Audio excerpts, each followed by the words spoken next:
Ao lado do deputado federal reeleito Valtenir Pereira do PROS para uma entrevista ao vivo. Lembrando que você pode participar desse bate-papo enviando a sua pergunta ao nosso convidado. É só acessar o endereço tv.rdnews.com.br. Eu fico aqui aguardando a sua participação. Enquanto isso, vamos ao nosso bate-papo. Bom dia, deputado, e obrigada pela presença mais uma vez na RDTV. Bom dia, Thalita. Bom dia a todos os telespectadores do RDTV. Deputado, o senhor conseguiu reconquistar, né, esse posto lá na Câmara Federal. Foi o 8º mais votado ou o 7º mais votado? Nos explica essa situação. Na verdade, nós entramos na 7ª vaga, né, da disputa. Nós tivemos 62.923 votos. O partido conquistou 109 mil votos, porque nós optamos por uma estratégia, lançar vários candidatos, fortalecendo nossas lideranças locais. E tivemos dois bons destaques. Nós tivemos o vereador Rogério Silva, de Tangará da Serra, que teve mais de 16 mil votos na sua região. E tivemos o Sandro Sagim, que teve mais de 15 mil votos também na sua região. Isso significa 3ª e 4ª suplência. Inclusive, nós estamos articulando para que o J. Barreto, que é o primeiro suplente, a Jusce Ribeiro, que é a 2ª suplente, Rogério Silva, do PROS, 3º suplente, e também o Sandro Sagim, que é advogado, é o 4º suplente, possa assumir nos próximos 2 anos o mandato na Câmara Federal, fortalecendo o grupo. Esse grupo saiu fortalecido dessas eleições. Então, uma estratégia do partido, e nós conseguimos conquistar aí a 7ª vaga, mesmo tendo 62.923 votos. A ideia, então, é a adoção de um rodízio de cadeiras para o próximo mandato. Sim, é muito importante, porque assim, eles deram a sua contribuição, eles têm uma parcela da sociedade que confiaram a eles o voto de confiança, e é importante que eles vão ao parlamento, né, ter essa experiência, porque terão outros desafios pela frente.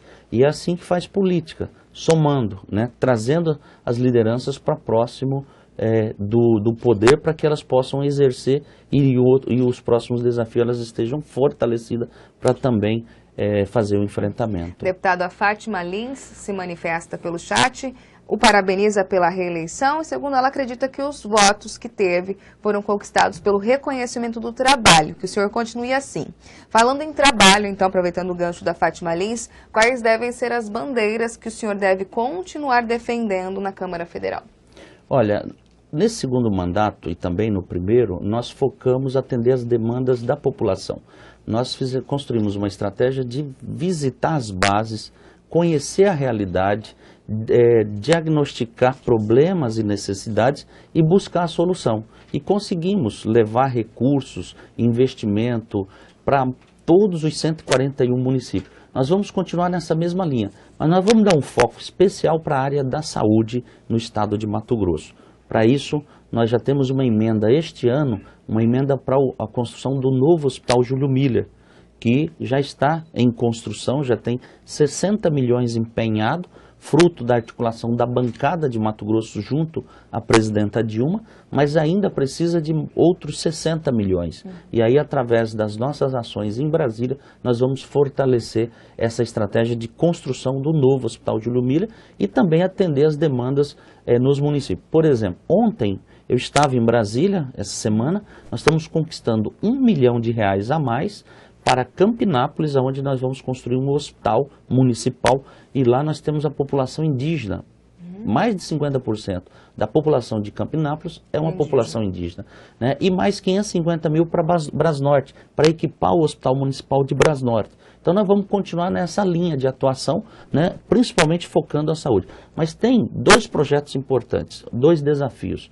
Nós precisamos implantar o inquérito judicial na área da segurança pública, e precisamos também discutir a implantação de uma justiça socioeducativa, para que o preso seja cuidado pela justiça. Preso é da justiça. e não do governo e não do Poder Executivo. Então também são duas bandeiras que nós vamos estar trabalhando na Câmara dos Deputados no próximo mandato. Falando essa questão dos presos, o senhor acredita que não pode causar um entrave, uma rusga aí entre Executivo e Judiciário, já que a gente não está falando somente do cuidado, mas de orçamento? Não, mas aí você vai transferir esse orçamento também para o Judiciário. Quem vai ser ordenador de despesa, vai definir a estratégia de investimento, vai ser a justiça socioeducativa. E o Executivo abriria a mão desse recurso? Claro, tem que fazer isso. Ele está fazendo porcamente esse trabalho, né? E eu estou falando em âmbito nacional. Não estou falando só de Mato Grosso, em âmbito nacional. Então você faz uma PEC, um projeto de emenda à Constituição, né? E transfere todos os fundos penitenciários estaduais e federal, que tem o FUPEM, né? E com isso, essa justiça, a exemplo da justiça eleitoral, certo. A justiça eleitoral tem autonomia financeira, tem ela que administra as eleições, ela que cuida das eleições. Nós queremos que essa justiça socioeducativa cuide dos presos, trabalhe, por exemplo, com psicólogo, com assistentes sociais, exatamente para que a gente não tenha esse nível exacerbado de reincidência. A pessoa entra, né, começa a pagar um crime, sai pior do que entrou. Tá certo. A Luzia pergunta por meio do chat que o suplente de senador Medeiros disse que em Rondonópolis que o trânsito que tem com o senhor pode garantir a construção de mais uma ponte sobre o Rio Vermelho.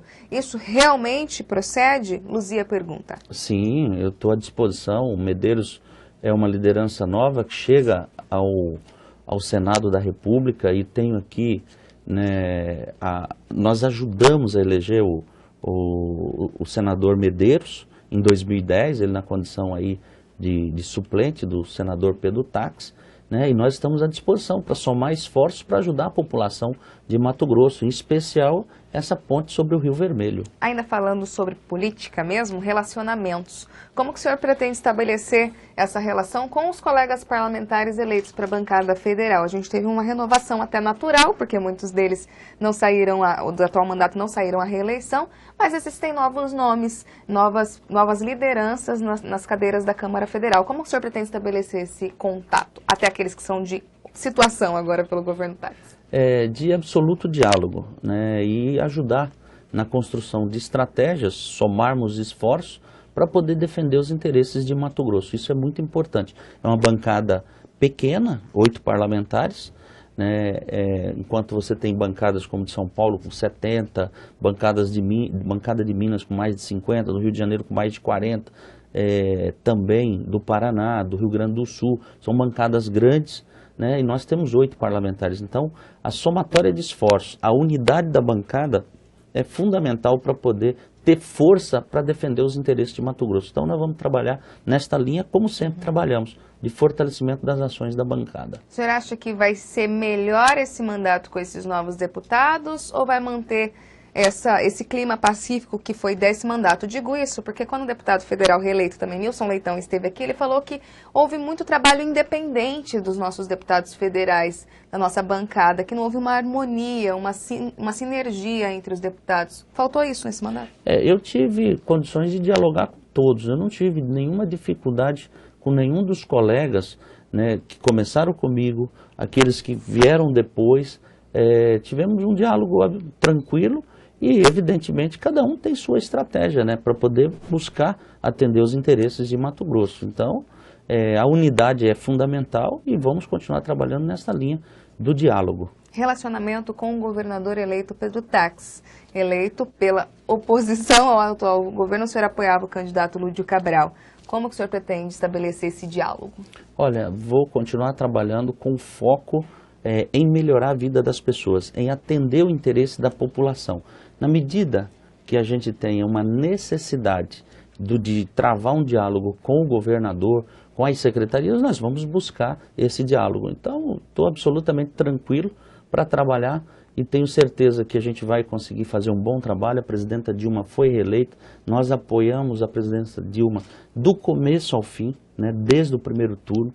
Não fomos oportunistas e o Palácio sabe disso, o ministro Berzoini sabe disso, o ministro Mercadante, ministro Paim da Educação, enfim, a esplanada sabe que o deputado federal Valtanir apoiou de peito aberto, de cara limpa, a presidenta Dilma aqui. Então vai ser uma relação muito boa com o governo federal e isso vai facilitar a gente fazer interlocução com o Mato Grosso, trazendo recursos e os investimentos necessários para o povo de Mato Grosso. O senhor já teve alguma conversa com o governador eleito Pedro Táxi? Já foi chamado para uma conversa? Não, ainda não, mas nós estamos absolutamente tranquilos, né? Se formos procurados, estamos à disposição. Também, se não formos procurados, vamos continuar trabalhando em Brasília para trazer os recursos para Mato Grosso. É possível trazer recursos para Mato Grosso sem esse diálogo com o governo do estado? Olha, depende da necessidade, porque você tem os municípios, né? Através dos municípios a gente consegue também fazer os convênios diretamente com os municípios e esses recursos chegarem ao município. Isso é possível, né? E aquilo que for necessário através do governo do estado, a gente vai estar procurando as secretarias, os secretários e vai estar trabalhando em conjunto, né, nesse aspecto. Agora, né, promessas de campanha, nós temos que ficar atentos para que sejam cumpridas, para que não aconteça nenhum estelionato eleitoral. O senhor foi eleito também nesse mandato que se encerra agora também pela oposição ao governo Silval. Já está acostumado a trabalhar sem essa ligação direta com o executivo estadual? Veja, esses últimos 4 anos, nós procuramos as secretarias, os secretários, naquilo que havia de necessário estabelecer uma parceria com o governo do estado, nós conseguimos estabelecer essa parceria. Então, eu acredito que não vai ter dificuldade para poder trazer investimento para Mato Grosso naquilo que houver necessidade do governo do estado estar presente. Agora que o mandato do senhor está findando, como que o senhor avalia esse trabalho conjunto entre bancada federal e governo Silval? Foi muito bom. Olha os investimentos que chegaram aqui para a Copa do Mundo. As articulações, por exemplo, você tem quase 200 milhões investido na perimetral, né, de viaduto, de trincheira, fruto de articulação da bancada junto ao DENIT, né, através de melhoria de passagens urbanas em BRs. Então, o que acontece? Essa articulação, esse trabalho conjunto facilitou muito. E o governo Silval, é bom lembrar que ele tinha uma ligação direta com a presidenta Dilma, até porque ele apoiou em 2010 a presidenta Dilma. A presidenta Dilma veio no seu palanque aqui, né? Então essa relação facilitou muito e o Silval conseguiu trazer muitos recursos. O MT integrado, por exemplo, é uma das ações importantes que fruto desta boa relação com o governo federal. Recursos tiveram, então faltou mais, saiu o projeto do papel? Faltou um pouco de gestão, a gente sabe disso, tanto que as obras da Copa ainda nem todas ainda não foram entregues, né? Então tem muita coisa patinando, mas o importante é que o recurso está assegurado e as obras vão acontecer. O governo Táxi pode ter dificuldade por não ter essa ligação direta com a presidente Dilma? Aí é difícil falar disso, mas eu acredito que a base de sustentação da presidenta Dilma vai ter um papel fundamental na articulação. Você está disposto a isso? Não, sim. E quando eu digo base de sustentação, são aqueles que desde a primeira hora abraçaram a candidatura da presidenta Dilma. Não ficaram fazendo um faz de conta que apoiava a Dilma e não apoiaram a presidenta Dilma.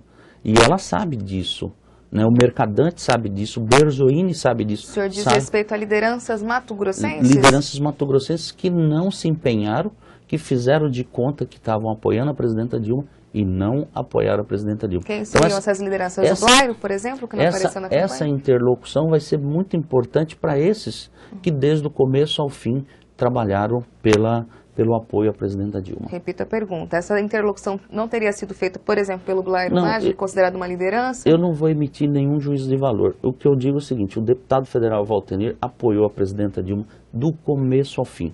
E isso o Palácio do Planalto sabe e foi com toda essa força que nós trabalhamos aqui e isso vai surtir, vai trazer bons resultados para Mato Grosso, bons resultados para o nosso povo. Luzia pergunta por meio do chat, o deputado que a travessia urbana de Jaciara e Rondonópolis, diz que tiveram verbas nas travessias, mas nada foi feito.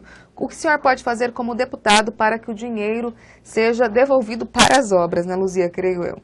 Luzia, essa é uma pergunta muito importante e você me lembra que nós trabalhamos em 2009 para destravar o licenciamento ambiental da duplicação da BR-163-364 de Rondonópolis, Cuiabá, ao Posto Gil. Como foram 2 lotes, O de Rosário Oeste ao Posto Gil, um lote menor de 40 km, nós conseguimos rapidamente destravar. Um lote maior de 400 km, que é de Rondonópolis, Cuiabá, a Rosário Oeste, demorou um pouco mais, por isso que as obras estão acontecendo agora. Então a duplicação de Rosário ao Posto Gil, 40 km, está praticamente pronta. Hoje a gente já usa as duas pistas. De Rondonópolis a Cuiabá, Cuiabá a Posto Gil, ela está acontecendo, fruto de uma articulação nossa. E essa questão, por exemplo, da passagem urbana, das travessias urbanas de Jaciara e também de Rondonópolis, né, o DENIT tem cuidado disso, analisado bem a prestação de conta e eventual desmando, aí eu tenho certeza, Tribunal de Contas da União e o próprio DENIT, a superintendência aqui, né, e também a diretoria geral, né, tem tomado as providências necessárias. Falar um pouquinho sobre relacionamento e bastidores, deputado, para encerrar nosso bate-papo. O senhor foi um dos padrinhos, digamos assim, do candidato Lúdio Cabral ao governo, levou para vários municípios, como a gente sabe, apresentando ele para várias lideranças. Qual a avaliação que o senhor faz dessa campanha? Acredita que o PROS saiu fortalecido diante do abraço a essa campanha, essa candidatura do Lúdio? Olha, o Lúdio sai fortalecido desse processo eleitoral. Fizemos uma campanha franciscana, fizemos uma campanha com muita dificuldade financeira, né? Nas prévias de prestação de conta da majoritária, nós já percebemos que o candidato Pedro Táxi, em setembro, já tinha arrecadação de mais de 12 milhões de reais. E nossa arrecadação não passava de 1 milhão. E ter 32% dos votos, né? Até na última semana, a eleição, ela era uma eleição de segundo turno. Se não tivessem turbinado na última semana, né, o outro candidato, teria segundo turno em Cuiabá. Turbinado então, como? Não, turbinado. Houve toda uma estratégia de fortalecimento das candidaturas proporcionais, de investimento nessas candidaturas que impulsionaram a candidatura majoritária. Né? Então, o que aconteceu? O Lúdio teve uma votação expressiva. Então, é uma grande liderança que surge no cenário estadual.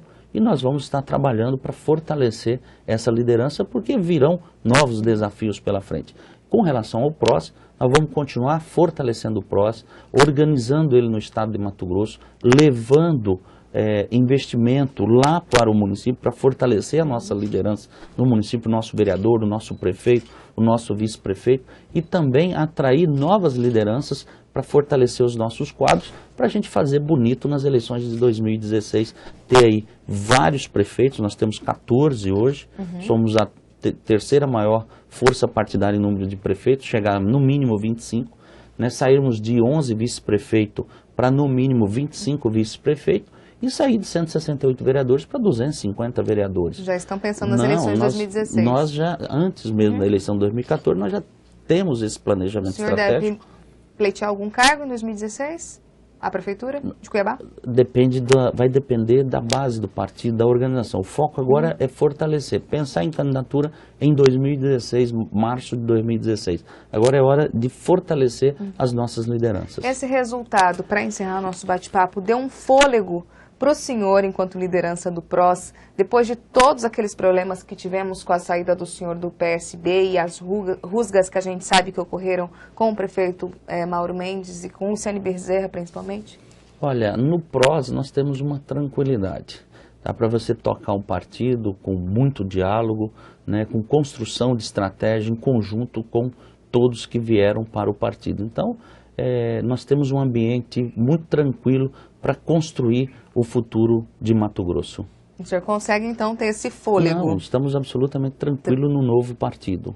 E agora é um processo de construção, não só no âmbito estadual, como nacional. Nós temos o Ciro Gomes, o Cid Gomes, que saíram fortalecidos nessa relação com a presidenta Dilma. Devemos ter um ministério de ponta em Brasília por conta da força do partido, mas em especial, né, a liderança dos Gomes, dos irmãos Gomes, Ciro Gomes e Cid Gomes. Cid encerra agora o seu segundo mandato de governador do Ceará, muito bem pontuado, muito bem avaliado. Já sabe qual ministério que o PROS deve pegar? Deve ser um ministério de ponta mesmo. Hoje nós temos a integração nacional. Né? E quem deve... Dá para arriscar? Qual seria? Olha, a cotação é de falam-se de saúde nos bastidores, né? Fala-se de educação, fala-se na permanência da integração nacional. O que nós sabemos é que será um ministério de ponta e que vai poder contribuir muito com o governo da presidenta Dilma e, mais do que isso, com o povo brasileiro, em especial com o povo de Mato Grosso, porque nós vamos estar muito atentos nessas questões, né? E assim, o Ciro Gomes é uma alternativa para 2018, né? Da base aliada, inclusive. Tá certo, deputado, a gente agradece mais uma vez sua presença aqui na RDTV. Eu que agradeço, Thalita, a oportunidade de poder falar com os telespectadores do RDTV.